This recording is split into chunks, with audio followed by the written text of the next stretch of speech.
Welcome to Shield Maidens, Women of the Norse World, the podcast that celebrates the remarkable women of the Viking Age. From fierce warriors and powerful queens to wise seers and cunning goddesses, these women left an indelible mark on history.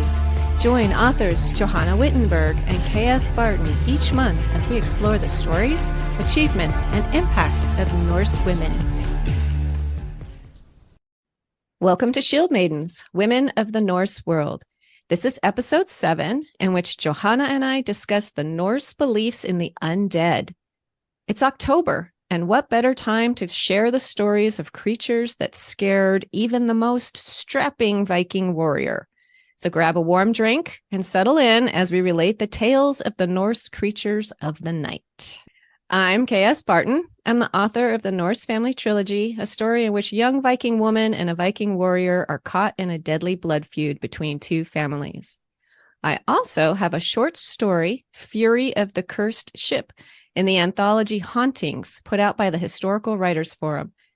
So after a Norse woman shipwrecks alone on a night filled with spectral lights and eerie sounds, she learns of a cursed ship and its doomed men. She enters the ghastly barrow to confront the undead's fury. And with me is Johanna Wittenberg. Hi, Johanna. Hi, Kim. It's great to see you. You too. I'm Johanna Wittenberg, author of the Norse Women series, which is the story of a real Norse queen who ruled alone for nearly 20 years in the early Viking Age.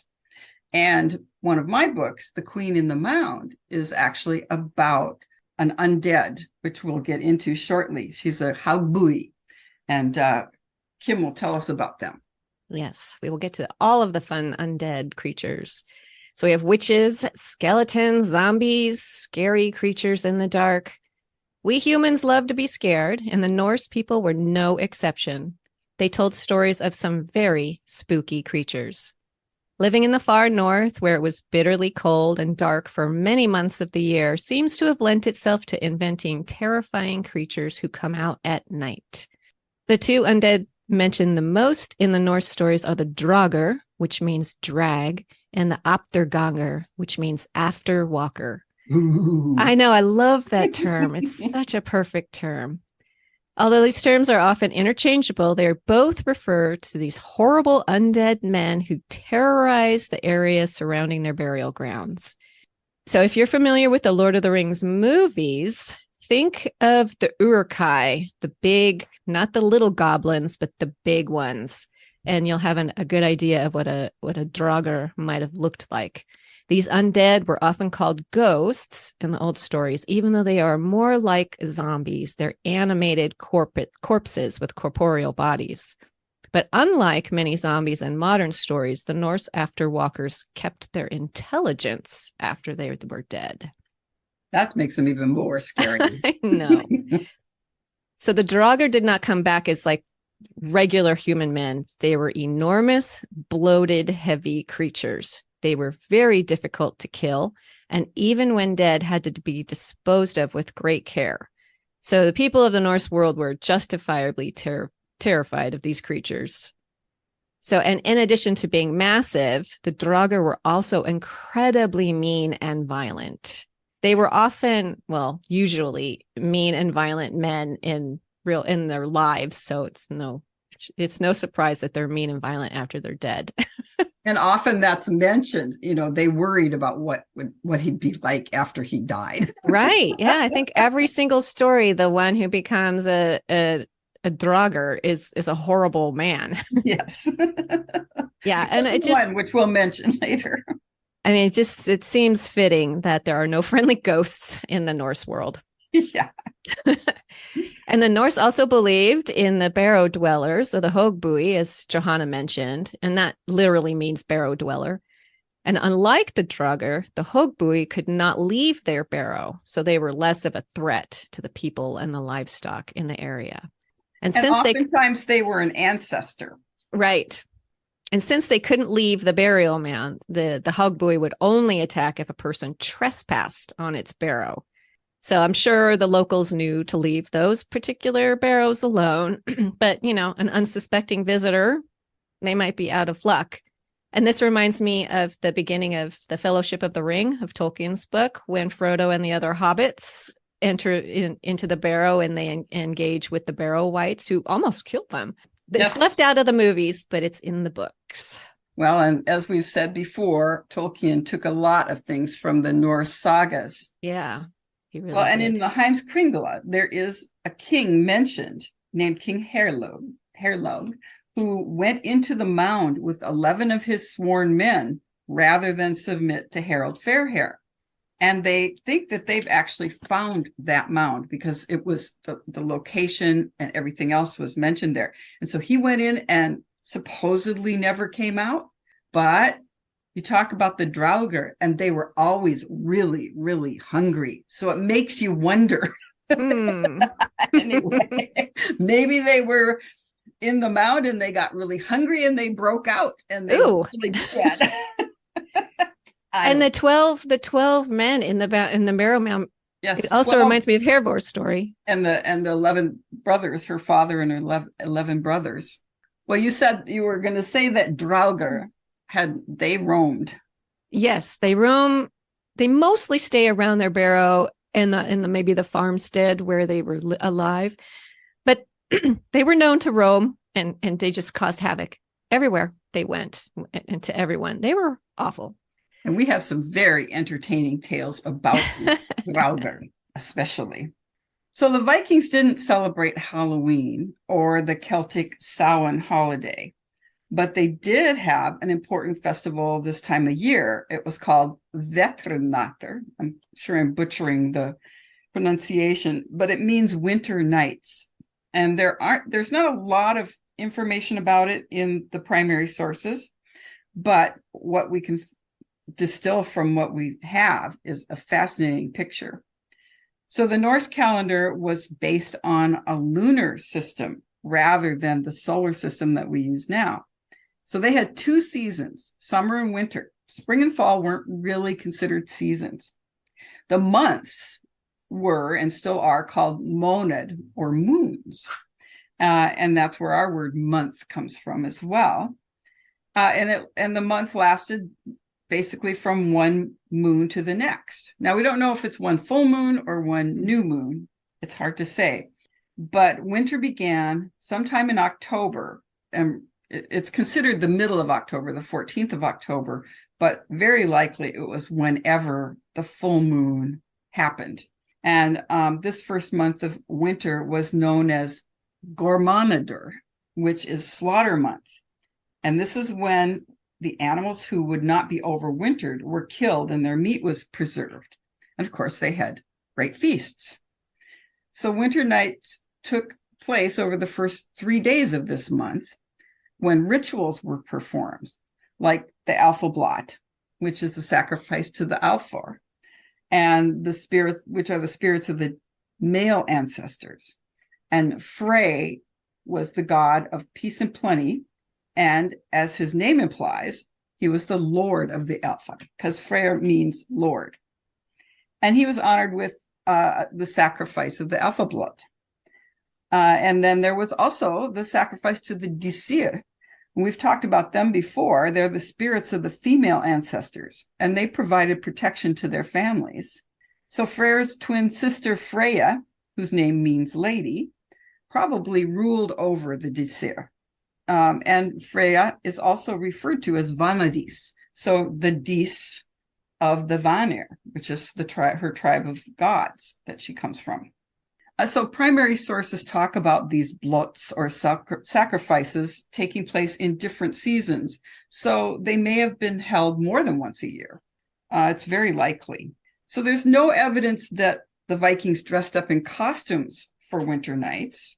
But there is evidence that they wore costumes and masks on special occasions.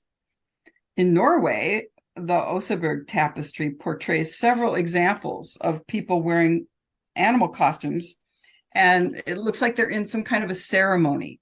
Maybe they're preparing for war, or maybe it's a blot or a sacrifice. But there are women and men dressed as bears and boars and stags or oxen, and they seem to be wearing either the skin or a costume that looks just like the animal that they're portraying. Isn't this where maybe the horned helmet comes from? Because isn't there Yes, there is there it is on a an amulet or is it on like a cauldron or something where there's the it man with the horned helmet? yes, it's both. On there is a man with a horned helmet on the Oseberg tapestries, but there are also that's portrayed in several different places on, like you said, amulets and mostly metal work. And they look like they're performing some kind of a dance. And there's also a man who's wearing either a boar or a wolf head, Ulfhednar. So there's all these mysterious images that we have, and we don't quite know, what they meant. But there's also in Hedeby, Denmark, they found 2 felt masks. Now they were used as in the water in some kind of project, so they were like something that had been thrown away. But the masks were excavated and dried out, and it looks like one of them is the mask of a sheep, maybe, and one might have been a cow or an oxen. There's a picture of it in Neil Price's Viking Way, and they're very spooky looking. Yeah. And then there is mention of them in Cormac's saga. There's someone is described as wearing a mask, a face mask, but there's not a whole lot about him. The Norse believed in all these creatures that we've mentioned, as well as the Alfar and the Disar. The sagas tell a lot of tales of the living dead. Most of them are men, as Kim has mentioned, but there's a few stories that have come down to us about women. And one such woman was named Thorgunna. She arrived in Iceland from the Hebrides, bringing with her fine clothes and furnishings. So a woman named Thurid of Frodriver asked her to sell some of her things, but Thorgunna refused. So Thurid still hoped to get a hold of some of the Hebrideans' finery, and she invited her to stay at her farm at Frodriver. Thorgunna agreed to stay, but she insisted that she would work for her board and lodging rather than pay for it. So Thurid especially coveted Thorgunna's fine set of English bedclothes that were made of linen and velvet, and once more offered to buy them. But Thorgunna absolutely would not part with them. She was a big woman and she worked hard. She didn't speak a lot, and she didn't really seem to like very many people at all. But she did work really hard. And one day they were out haying and a sudden storm blew in. Everyone ran for shelter, but Thorgunna refused, and she kept working, even though it started to rain blood. Oof. Yeah. That cannot be a good sign. Yeah. And she actually told everyone that. And after the storm, she came back and she became ill. And she called the farmer, whose name was Thorod, everybody's Thor in Iceland. And she told him that the bloody rain was an omen and she was sure to die very soon. She said that in order to avoid serious consequences, he must do exactly as she instructed, and he promised that he would. So she said, if I die of this illness, I want my body taken to Skalholt, where the priests will sing mass for me. In return, you can have whatever you want of my belongings, except my gold ring must be given to the church, and I want you to give Thurid, your wife, my scarlet cloak. And this is to make her a little bit less unhappy about what I'm going to have you do with the rest of my things. My bed and my bedclothes absolutely must be burned. It's really important that you do this, because I wouldn't want to be responsible for all the trouble people will bring on themselves if they don't respect my wishes. Warning. Yeah. So sure enough, soon after, Thorgunna died, and Thorod took her bedding outside and made a bonfire. But his wife Thurid ran out, and before he could throw the linens onto the fire, she persuaded him to let her keep the finest of them. And he did, despite Thorgunna's warning. So Thorod treated his guest's body with honor, and he sent the corpse to Skaholt with his best men. and they went on horseback, but the pack horse kept throwing her coffin off. And then the weather went bad with sleet and rain, and the funeral procession had to call in at a farmhouse where they asked for shelter for the night. Well, the farmer said they could stay, but he couldn't give them any food. So they put the coffin in a storehouse near the door and went into the house to bed down with empty stomachs. But in the middle of the night, loud noises came from the larder. When the farmer got up to see what was going on, he found a tall woman, stark naked, preparing a meal. That must have been a shock. I can imagine. She carried the food into the main room, laid the table, and served a meal to her corpse bearers. Well, they recognized her as Thorgunna, the dead woman, and they said to the farmer, "You may end up very sorry that you didn't treat us more hospitably." And their host said, "Oh, we'll give you anything you need. Just ask." And so the rest of their stay went well. And as soon as the farmer made them welcome, Thorgunna left the room, and she never appeared again. But many strange things came to pass. And Kim will tell us about those things. Yes. So after Thorgunna was laid to rest at the church, the corpse bearers returned home. But soon after that, the farm became haunted. And one night they saw what they called a weird moon, which of course does not bode well for the occupants of this particular farmstead. You're talking about the raining blood, the weird moons. There's other things like that happen in these stories that all foretell like somebody's going to die, something bad is going to happen. And these people often seem to know that they're going to die. Have you noticed that too? I did notice that. I don't know how they know that, but they had beliefs and affinities that we don't have. Yeah. And maybe they really did. I mean, I don't know. Maybe you do realize, I think I'm about to die. You need to do this with my belongings. Anyway, so soon after they saw this weird moon, a shepherd started acting strangely, and then he died. 3 nights later, a man named Thorir, another Thor, ran into the shepherd in the doorway. Doorways are also important in these stories. They are. We'll see doorways a couple more times. There was a struggle, and Thorir was badly beaten, and he died soon after. And then he started to haunt the place alongside the servant who had died. And then more people started dying. Yikes. I know. And it's always the poor servants or shepherds or farmhands who die first. I know it. Well, they weren't treated very well, No. And I guess they were the ones who were out there working and maybe up at first light or out in the middle of the night. So yeah, it makes sense, but it's poor, unfortunate servants. Yes. So then there were some strange sounds coming from the larder where they stored their stockfish. But when they investigated, nothing. There was nothing there. So Thorod, the one who had promised Thorgunna he would burn her things, he took 6 men out in a boat to collect dried fish, even though that I couldn't figure out why they would go out in a boat to collect dried fish. I don't understand that. And I didn't have time to research it. So anyway, that's what it said in the saga. So in the meantime, while they're out doing this at home, a seal's head appeared in the fireplace. Oh, So one of the men got up and he tries to knock it down, but the more he beat on it, the more the seal's head grew bigger. And the 2 men who tried, one collapsed and one became paralyzed. Oh my God. Yeah. So finally, a young man named Kjartan, who will end up being a hero in this story, hammered it down like a nail. That must have been quite a sight.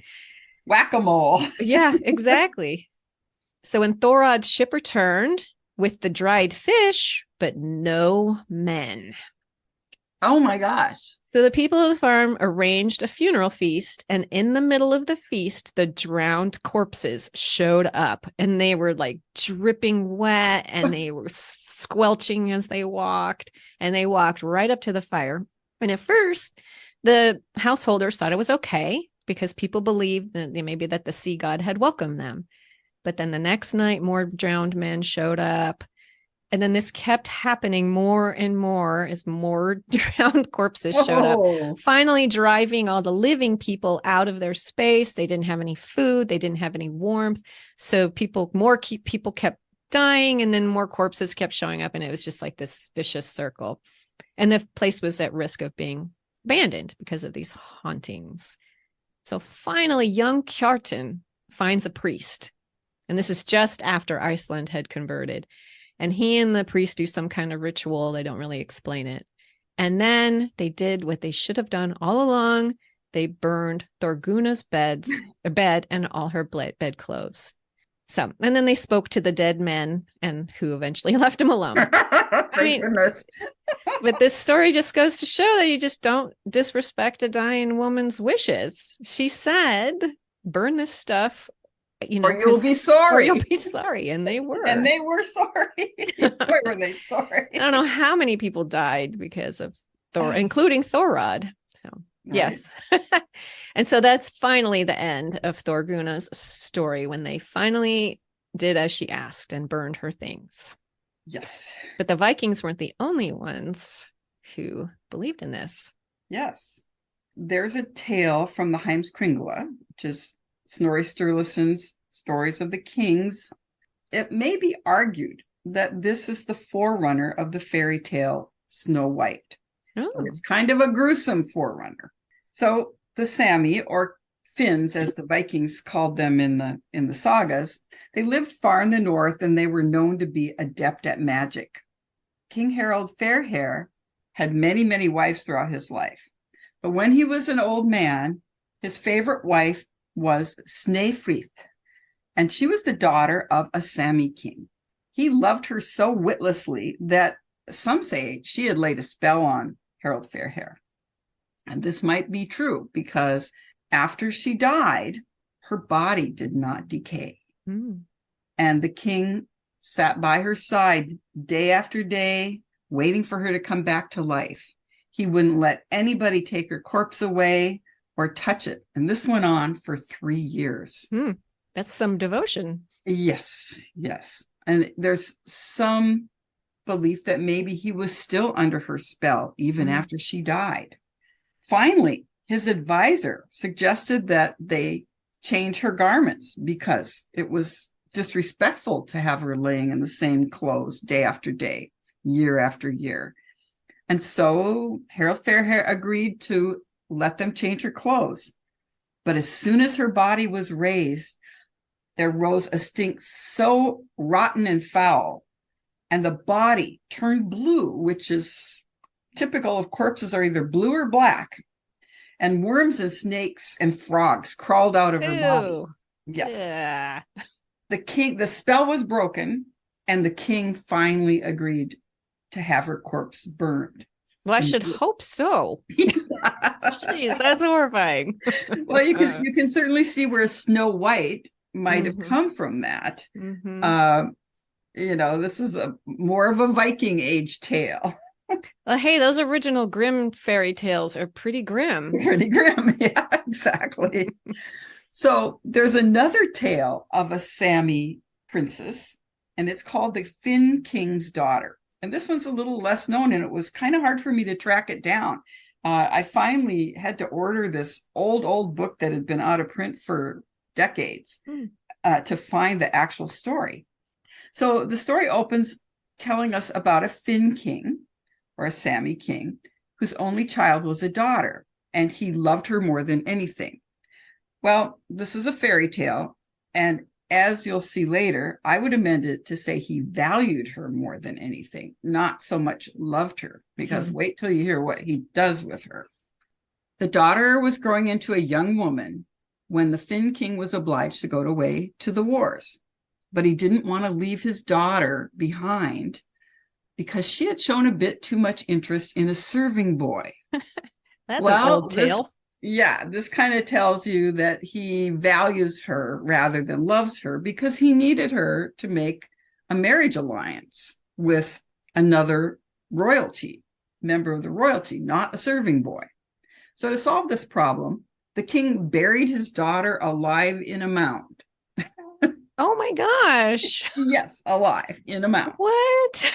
He sent with her 9 handmaidens to keep her entertained, and plenty of food and drink and silver cups and game sets so that they could entertain themselves while he was away. Oh, because that's going to make it all better. Oh, yeah. So not only that, but he had the mound plowed under and seeded, planted as a field so that nobody could find the mound easily. Only him. He was the only one who knew where the mound was. Well, the king's daughter did not appreciate being holed up, so to speak. And she resolved to dig her way out no matter how long it took. She and her 9 handmaidens, the sacred number 9 again, they began to claw their way out of the mound with their bare hands. Ugh. Yeah. This was made even more difficult because the mound had been plowed over and seeded. Well, it took the women 9 years, here's 9 again, wow, to dig their way out of the mound.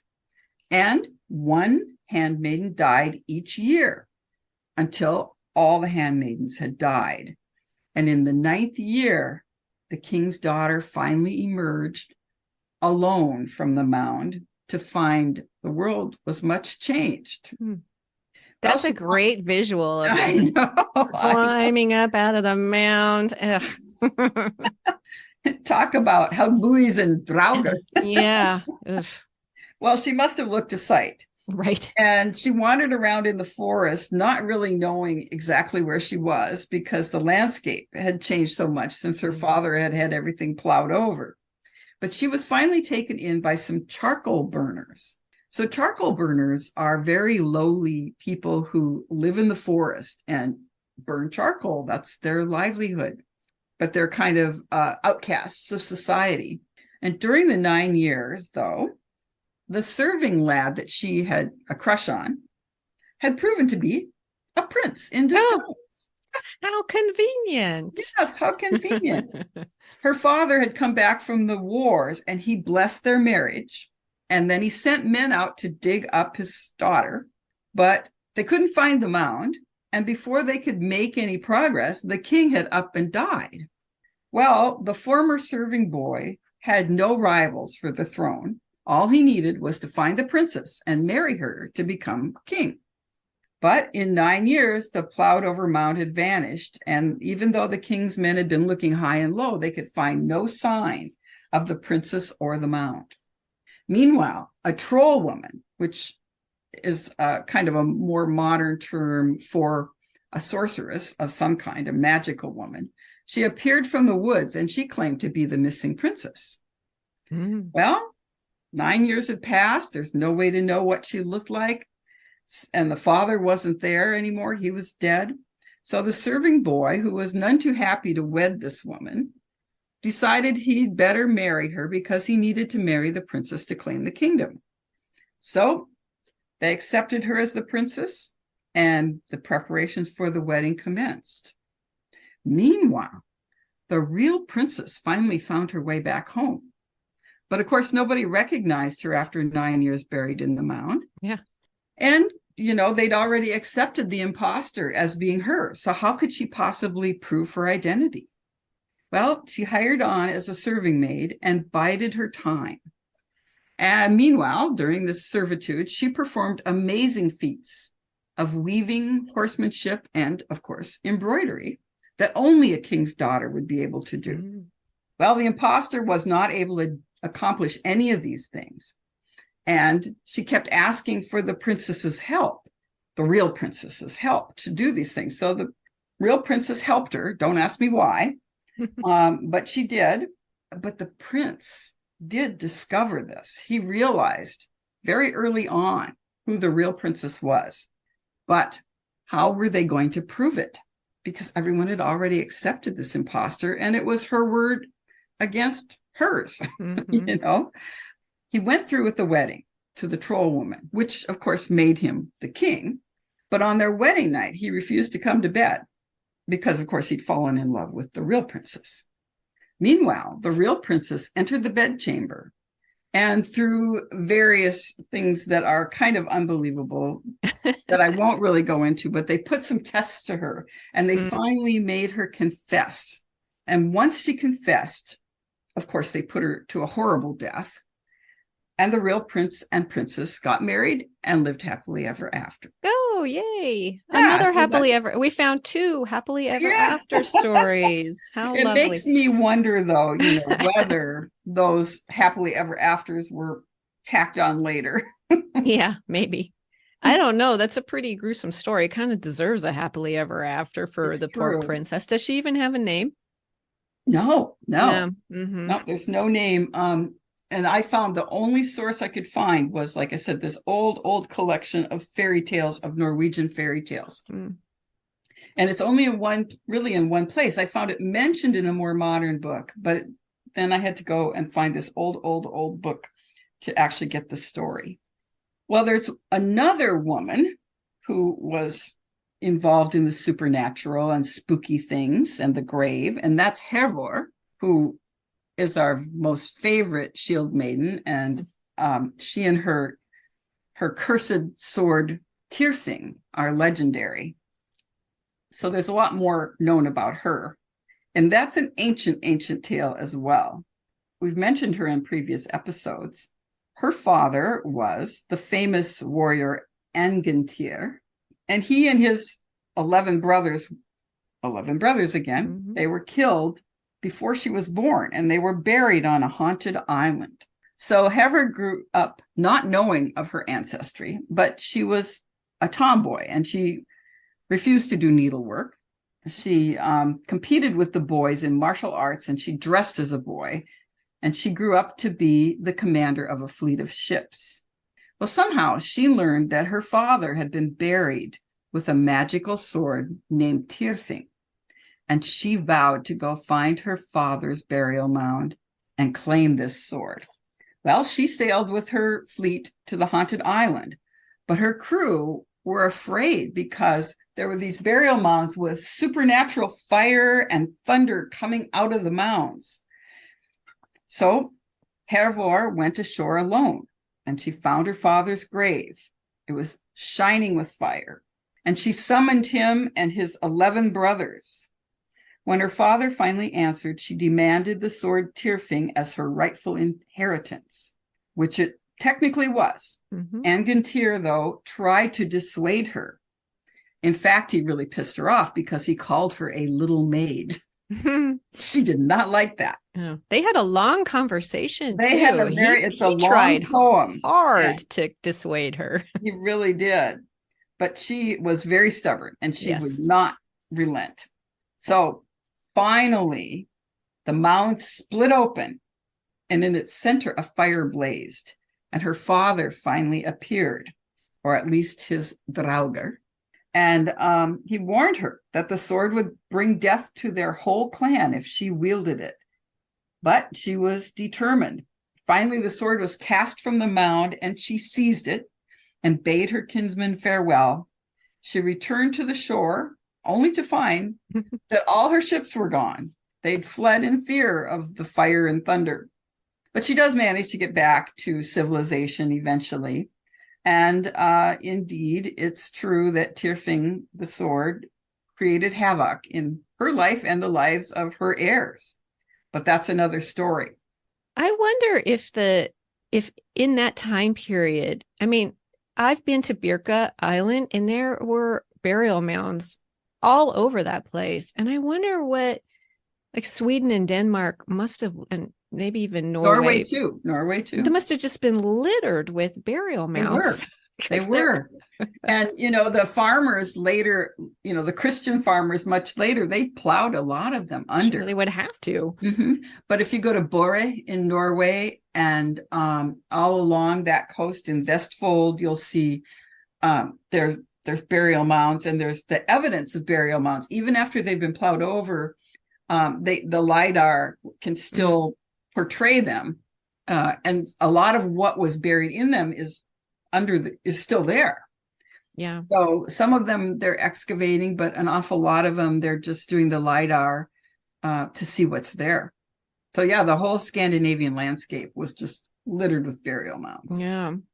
It'd be kind of neat to go to that island where Hervor went. I mean, is Yes, it it's a real Samsi? place. Is it Samsi? Is that what it's called? Yes, it's a real place. Yeah, it'd be kind of fun to go there just to see. It's amazing how many of the things in these tales you can actually go and find the location. Mm-hmm. I think that makes them more believable. I mean, obviously, there's a lot of they're rooted wild stuff happening, but still, it's like these were real people telling these tales in real places. So whether maybe, who knows, maybe draugr were real. Well, yeah, they were just hungry. So one of the most famous draugr is found in Grettir's saga, which is a very popular Icelandic saga. And there are Grettir is the hero of the tale, and he fights two different undead creatures. And like many of the heroes of Icelandic sagas, as a child, Grettir was mischievous and strong-willed, and he was good-looking. And it's funny that it specified that he had a lot of freckles. So yeah, that's kind of odd. I love it when they give these little details. The Icelandic sagas are very modern, I think, in the way they're written. I mean, they do have a lot of like biblical kind of, let's go back 5 generations and talk about this person's great-great-grandfather and all these things. But, you know, they are very modern in the way they're told, very prosaic, very descriptive, very people-focused. But anyway. Well, you know, their society was such that they didn't have any kings. They had no royalty. You know, they had chieftains. And so Iceland was in some ways the first democratic country. Yeah. So I think their stories show it. Mm-hmm. And poor Grettir, his father wasn't fond of him, but his mother loved him. So like many heroes, like in the Icelandic sagas, like Egil, he grew up to be really big, and he was also a bit of a poet. And his poetry is highlighted throughout the saga. And one thing I thought was interesting, that when Grettir was young, he didn't wrestle. So no one knew how strong he was. And I think that's a really neat little tidbit to show us just how important wrestling was among them, and how important it was that these young men display how strong they were. Like it was an important facet of their society. Yes. Like you can just, these little tidbits. So then when Grettir was still a teenager, he killed his first man, and he was outlawed from Iceland. And when he sailed out, he asked his father for a weapon, but his father refused. So his mother gave him the sword that belonged to her grandfather. Interesting. So good for it. Yeah. Yes. So eventually Grettir landed on an island and made friends with a man named Odun. And one night when Grettir was about to leave the house, he saw a huge fire. And Odun told him it was from a grave mound, which we just saw in Hervor's story about all the fire and commotion from the grave mounds. So the next day, Grettir digs into the mound, and it took him until late afternoon, I'm assuming he started in the morning, before he hit the rafters that were built inside of it. Inside it was really dark, of course, and it smelled. So I wanted to read the actual description of what happened to him, because I thought it's an example of how descriptive and modern these stories do sound. So here's he came upon some horse bones, then he knocked against a carved back post of a chair, and he could feel someone sitting in it. A great treasure of gold and silver was gathered together there, and under the man's feet was a chest full of silver. Grettir took all the treasure and carried it towards the rope. But as he was making his way through the barrow, he was seized fast by someone. Oh. I could picture him grabbing onto his leg. He let go of the treasure and turned to attack, and they set on each other mercilessly, so that everything in their way was thrown out of place. The mound dweller attacked vigorously, and for a while Grettir had to give way. But finally, he realized this was not a good time to spare himself. Then they both fought desperately and moved towards the horse bones, where they had a fierce struggle for a long time. Now the one and now the other was forced to his knees, but in the end, the mound dweller fell backwards, and there was a great crash. So one thing I noticed is that there was a chair in the grave. Yes. And in our last Possibly. episode, you had talked about the chairs, and we've mentioned before all the people who have been buried sitting up. Yes. Yes. It was a thing. It was a thing. So Grettir drew his great-grandfather's sword. So thanks, Mom, for giving him the sword and cut off the mound dweller's head. He then took the head and put it against his buttocks, which is something else we've seen from some of the grave finds. A symbol, definitely a symbol of disrespect. Yes. And then Grettir brought all the treasure out of the mound. In the meantime, his poor friend Odun got scared and ran away because he thought Grettir was dead. So Grettir had to climb up the rope by himself and then haul all that treasure up. And he didn't give the treasure to Odun. He took it to Thorfinn, the mound dweller's grandson. Interesting. And there are a lot of other adventures that Grettir had, some good, some bad. He was a pretty complicated guy, which is another thing that I think is kind of interesting. Like, none of these heroes are like the romanticized, heroes from like. No, they're not guys that you'd like to meet in a dark alley. That's right. Yeah, they're not like the chivalric ideal of the hero. These guys are very complicated and multifaceted. Mm-hmm. So, but then the most famous story of Grettir concerns the draugr Glam. Aha. When Glam was alive, he was huge, had glaring gray eyes, and wolf gray hair. A farmer hired him because he couldn't keep his shepherds around because his place was haunted. Glam wasn't afraid of anything, but the household disliked him. He didn't go to church with the rest of the people of the area. And I love this quote from the story. He was rough and repulsive, and everyone found him thoroughly obnoxious. So once again, here's the person who turns into a draugr who in life is pretty reprehensible. So then the family and the servants all left for church on Christmas Eve, leaving Glam behind. When they returned from Mass, Glam was missing. They searched for him and found the sheep scattered, so he hadn't been doing his job. Then they found a place that had been trampled as if a violent struggle had taken place. All the ground and the stones had been torn up. Kind of reminds me of when, Grettir was fighting the mound dweller and they tore up the place. Yes. And then the householders found Glam dead. His skin was dark blue and he was swollen as big as an ox. They tried to drag his body, but it was so heavy, they didn't get far.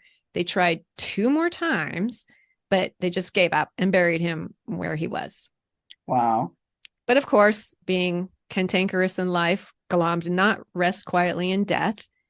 Whenever anybody saw him, they would fall unconscious. Some people went crazy if they saw him. And then they started seeing him walking around the farmhouse. Ooh. I know. So they were so frightened that they fled, some of them. And then at night, Glam would do what they were called riding the house. He would sit on the roof and like he was riding a horse, and he would beat at it with his heels so hard that it almost broke.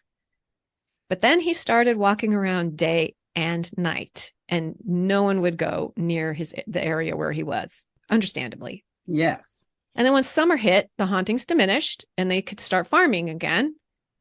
And this was common in these stories that these draugr were most active during the darkest part of the winter, often around Christmas time. Well, yeah, even later. And Christmas kind of takes the place of Halloween in Scandinavian. Well, yeah, I hadn't thought about it like that. Yeah. In their stories. Yeah, that's their scary time of year. It's not October.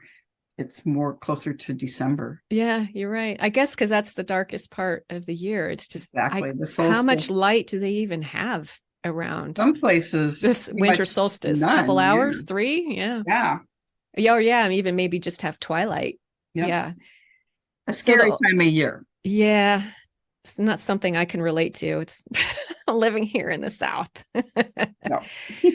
So the owner of the farm hired a new shepherd who claimed he was not afraid of ghosts. And on Christmas, he went out to tend the sheep and he never came back. This is poor shepherds. They found him at the base of Glam's burial mound with his neck broken and every bone in his body crushed. Wow. Glum then killed another farmhand, so everyone fled. Those poor including farmhands. There they go again. The servants. Why would anybody want to be a farmhand? It's the first to go. Yeah. So after everybody fled the farm, Glam just went on a rampage through the entire valley, laying waste to every farm he came across. And then when summer arrived, it eased up again. And now we get back to Grettir. So he hears about these hauntings of Glam, and he decides to go to this place where it's taking place. So he stays with the farmer, and Glam killed Grettir's horse, once again breaking every bone in the animal's body. Wow. That's a good indication of how big and strong these draugr are, that they can crush the body of a horse. So on the third night, there's those threes again, that Grettir stayed at the farm. Glam was riding the roof, and he did it so hard he eventually just burst into the house. Oh my gosh. He was so tall, he towered to the rafters. And this reminds me of Grendel in the tale of Beowulf. Yeah. He was huge like that. So Glam sees the pile of furs that Grettir was lying under, and he pulls him up. They struggle. All the while, Glam is trying to drag Grettir outside, and Grettir's trying desperately to stay inside. They're in the doorway at one point with Grettir trying to hang on. And then this happens, which I think is very, like a horror movie type of thing. Outside, the moonlight was bright but intermittent, for there were dark clouds which passed before the moon and then went away. At the very moment when Glam fell, the clouds cleared away, and Glam glared up at the moon. Ooh, spooky. Grettir said it was the only sight he ever saw that frightened him. And he was struck dumb for a moment. And in this moment, Glam curses Grettir. Ooh. He says, "Up until now, your deeds have brought you fame, but from now on, outlawry and slaughter will come your way, and most of your acts will bring you ill luck and misfortune. You will be made an outlaw and forced to live by yourself. I also lay this curse on you. You will always see before you these eyes of mine, and they will make your solitude unbearable, and this shall drag you to your death."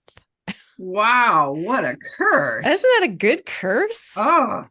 So once Glam said that curse, Grettir got a hold of himself again. He cut off Glam's head and placed it between his buttocks, just like he had done with the mound dweller. And everyone praised Grettir for his brave deeds, and he was rewarded handsomely. But unfortunately, the curse came true. Yes. And it did drive Grettir a bit mad, because he couldn't be alone in the dark. Every time he closed his eyes, he would see Glam's eyes glaring at him. So that's the end of Grettir's tales and his fighting with the undead. But I wanted to just go over this last part of the story, because Grettir encounters a sorceress in this part of the story. Ooh. Yes, we love a good sorceress. Yes. Some stuff happened, and he was outlawed again. And he returned home quickly and visited his mother. And his 15-year-old brother offered to go with him to live on an island until he was no longer outlawed. So Grettir liked this particular island because all of the sides were steep cliffs that could not be scaled by ladders. He had to put the ladder down and then pull it up to keep him safe. And he lived like that for a few years. But people from the mainland were always trying to get Grettir to leave the island. And at one point, one man brought his elderly foster mother in a boat, and Grettir thought she was a witch. So he threw a rock at her. It hit her in the leg and broke it. Wow, he really threw hard. I know. So when she recovered, just before winter, she went to the shore and came upon a huge tree trunk with its roots still attached. So she had some men turn over the tree, and it seemed to have been burned and scraped on the opposite side. She had them make a smooth surface on the tree trunk, and then she carved runes onto it, smeared it with her blood, and chanted some spells over the runes. And we've seen this before with Egil. We carved his runes and put blood on it. So this must be what they did. She walked and colored. What? They cut and colored the runes. Oh, yeah. Is that what it was called? Mm-hmm.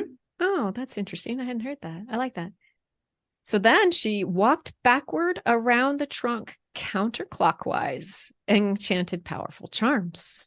And the men pushed the trunk into the sea, and she put a spell on it so it would drift out to the island on which Grettir lived. Oh, there's no escape. Nope. So he and his brother found it, but Grettir knew right away that it was cursed and bad luck. So he pushed it back out. It floated back, and this happened 3 times. And then his servant found it and brought it to the house. Oh, it's inevitable. Yep. Grettir was going to cut it, but when his axe hit the wood, the tree turned flat. So his axe blade glanced off of it, and it bit into Grettir's leg. Oh, how appropriate. Yeah. After he broke the sorceress's leg. Yes. So he had a bad wound, and he recognized that it was evil, and he even called it the tree of ill luck. Oh. So his wound became infected, and his poor servant, who was supposed to be on the lookout, fell asleep with the ladder down. So Grettir's enemies were able to ambush him, but he was so close to death anyway that Grettir couldn't put up much of a fight. But the storytellers had to include this. He held on to the short sword that he'd gotten from the mound dweller. He was holding on to it so tightly that his enemies had to cut off his hand to make him let it go. Oh. And then it took them 3 strikes to cut off Grettir's head. Poor guy. He was a tough guy. I know. They killed him, obviously. They killed his brother. They buried them on the island, and then the men took Grettir's head to the mainland. And that is the tragic end of Grettir. Very creepy. I like the bit of sorcery at the very end when I like those little details. Mm-hmm. So it gives us some insight into how they lived and what they believed. What they believed, and that they were consistent in these beliefs, and the way the sorcery is portrayed. We've talked about it before, so I like it when that happens. So then we have another cantankerous, awful man who he was awful when he's alive. This is Hrap. His neighbors disliked him because he was a bully. And as he grew older, he got even worse. He was hard to deal with, and he was aggressive, and nobody would stand up to him. Nobody liked him until he grew older, and his strength diminished until he was bedridden. And once he realized he was going to die, he told his wife that when he was dead, she had to bury him in the kitchen doorway. There's the doorway that you mentioned earlier. Yeah. Placed upright so he could keep an eye on the house. I'm thinking buried standing up. It's horrible. It is. She dared not disobey him. So she buried him like you asked. But then he was even worse when he was dead. He haunted the house. He haunted the area. He killed those poor servants. He caused so much trouble at the farmstead that his wife had to flee and to live with her brother. And the farmers of the area begged their chieftain to do something about these hauntings of Hrap. So a group of men dug him up and moved him farther away from people and sheep, because I guess he was killing the sheep too. And things quieted down for a while. And then Hrap's son, when he was old enough, he inherited the property and went to live there. But the unlucky young man went insane and died shortly after moving in. Yeah, Hrap was awful. He was. And then some years later, Olaf the Peacock, who is quite a famous hero that we're not going to get into, and he has a really interesting mother. Mm-hmm. So Olaf the Peacock bought Hrap's farm, which had been deserted. And then one night during the winter, one of the farm hands asked Olaf to have someone else take over his duties. And if not, he'd leave. Wondering what was going on, Olaf took his spear and went to the barn with the farmhand. Then Olaf told the farmhand to go inside while he took care of something, but the farmhand came running back out, frightened. He claimed that Hrap was standing in the doorway, reaching out for him. And then he said that he was tired of wrestling with Hrap. So I don't even know how many nights this poor farmhand had to wrestle with the ghost of the, This is part of the job. I want hazard pay. Yeah. So Olaf jabbed at Hrap with his spear, but Hrap grabbed it just above the blade with both hands and yanked on it, breaking the shaft. Ooh. When Olaf ran at him, Hrap sank into the ground, which just creeps me out. That does creep me out. But he had taken the blade of the spear. So the next morning, Olaf dug up Hrap's body. It was in perfect condition, but he also found his spear blade. So Olaf and his men built a bonfire, burned Hrap's body, and threw his ashes out to sea. And that's when the hauntings of Hrap ended. So now we know 2 ways to get rid of the draugr. Yeah. Either cut off their head and put it between their buttocks, or burn their body. And I would do both. I would do both. Yes. I'd probably cover all my bases. And we have one final story of another man turned draugr. This is Thorolf Haltfoot. And I don't know why he was called that. He must have had an injury to his leg that probably made him limp. And so they called him Haltfoot. So, and this is from the Eyrbyggja saga. It's a saga that Johanna and I mentioned in a previous episode when we discussed the story of the sorceress Katla and her son Odd. Yes, I remember that. This one concerns Thorolf. There's another Thor name. Yep. And like Hrap, he was not well liked. And he died in his house, sitting upright at his dinner table with his eyes open. Oh,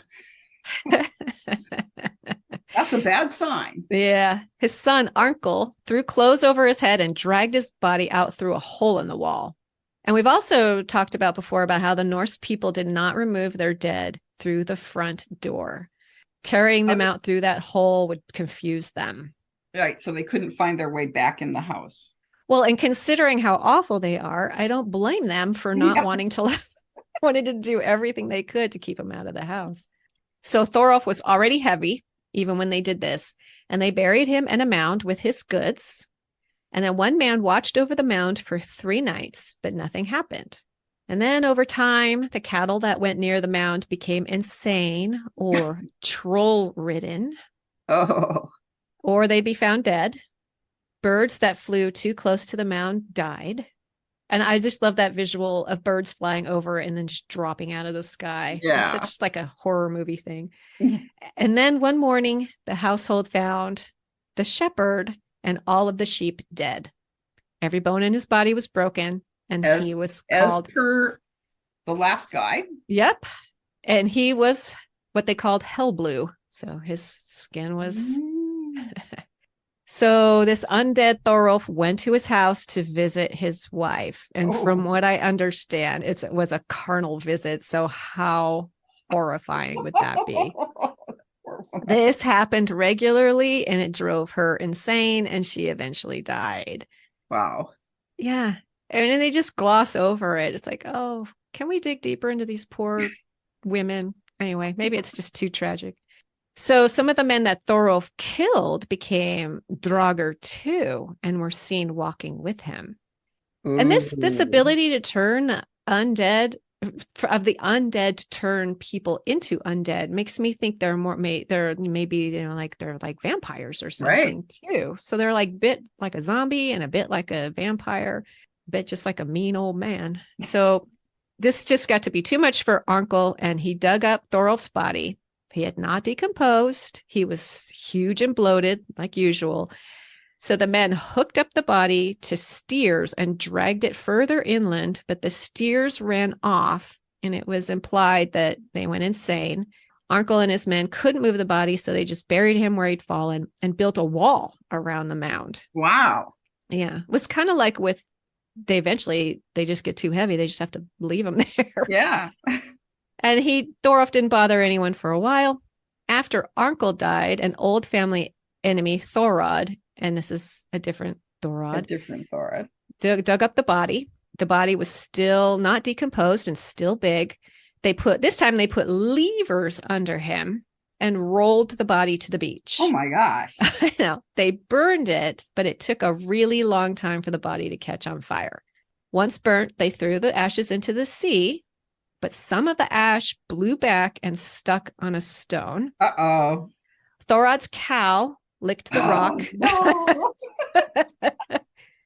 And later she gave birth to a bull calf, which grew huge and it grew fast. So there was something not right with this calf. Mm-hmm. And, we've talked about wise women and their ability to foresee the future. Mm-hmm. And Thorod's old, blind foster mother warned him about this bull calf and advised him to kill it. Oh. But Thorod ignored her. And at his peril. That's right. And even named the calf Glossy. And eventually, Glossy killed Thorod. She ran into a swamp where she sank and died. And that is finally the end of Thorolf. Oh, my God. So we can see how ancient these stories of the undead, which we still are making into movies to this day, but the stories are old, they're ancient. Yeah. I mean, any one of these stories could be made into a movie. Yeah. Really creepy one.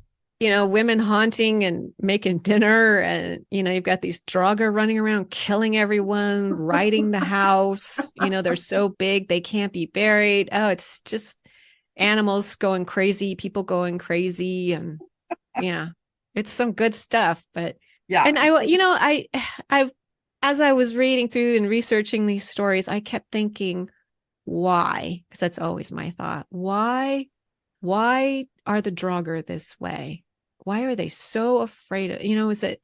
Well, I've always had this kind of thing in the back of my mind that maybe there's some root in reality to some of these stories. Like, okay, imagine that somebody was buried alive and they didn't know he was alive.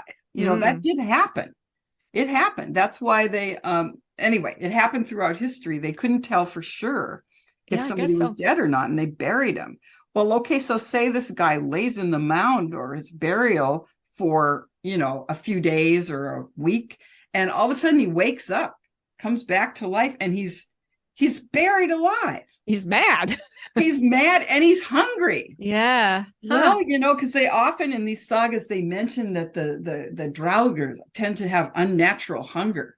Well, yeah, and they go and eat like a whole herd of cattle or something. Mm-hmm. Well, that could have really happened at some point and given rise to a story, these stories, and then they just snowballed from there. But I mean, I've often wondered if that was possible, especially when I read these stories about people buried in the mound, the king who had himself buried in the mound, but also the princess in the mound. I mean, and medically, they couldn't always tell if a person was in a coma. They couldn't tell if he was alive or not. Wow, I had never thought about it that way. I just have a weird frame of mind about that, but I've often wondered if maybe these stories originated in an incident like that, and then they just, they were pulled by the fire for centuries, and they just got wilder and wilder. Yeah. So she was buried in the mound for 9 years with her 9 obviously maidens. That didn't happen. Yeah. But, yeah. That's a really good point. I'm glad I asked. That makes a lot of sense. Huh. And all those commonalities that run through the stories. Right. I don't know about them turning black because, maybe they were just dirty from being in the mound. What does a decomposed corpse look like? Does the skin turn a blackish blue? I think sometimes they do. Or blue. But my point is, if they were actually not dead. Right. Oh, yeah, they're probably just dirty. You're talking. Yeah, they're probably just dirty. Yeah, they just dug their way out. I mean, if you remember Kill Bill, after she digs her way out of the grave, she's dirty. yeah, you'd be pretty dirty.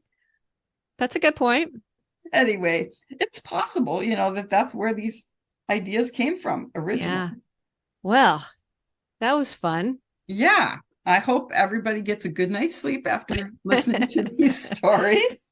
If you hear something on your roof, it's probably not a draugr riding your house. I have a flat roof, so they couldn't do it. No, but they can make other scary noises. Well, and even later, I mean, right up to the 20th century, there were stories about being hag-ridden, and all these things happened on Christmas Eve, when the whole family had gone to mass, and the serving woman stayed home with one servant man. And when the family came home, the man was dead and he'd been hag-ridden. So there's this whole idea about hag riding, and that was much later, but has its origins in these ancient stories. Mm-hmm. and always on Christmas Eve. So it's always on around the solstice. Yeah. Well, that makes a lot of sense because it's dark and the darkest time. Yes. Yeah. Okay. So next month we will be discussing healers and midwives, I think. Yes. Yes.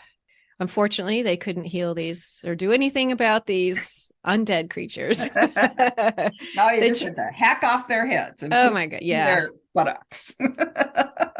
That's so specific and so interesting. I think I've seen that in other places too, but I can't remember exactly. Well, and they actually, in the very first season of Vikings, they had an incident of that. Oh, okay. They did. I remember I don't remember that. I saw it. Was the Jarl, whose name I can't remember, but he was kind of a bad guy. Mm-hmm. And his 2 sons had been killed that way. Oh, okay. Yeah. And so they never said why. They just said that they had been there. His enemies had killed them and done that to them. And that's what made him such a bad guy, I guess. I don't know. Okay. Interesting. Mm-hmm. Okay. So yeah, we will get back to healing and more, well, I wouldn't say pleasant, but at least more positive. At least more positive and living people and trying to keep people alive next time and birthing babies and things. Yes, that's lovely. So as usual, it's great to talk to you. Yeah. And we'll see you next time. Okay. Thanks for listening. You can find Johanna at johannawittenberg.com, where you'll find a free short story, a prequel to her Norse Queen series. And you can find me, K.S., at ksbarton.com, where you can also find a free short story from me, a prequel to my Norse family series. See you next time.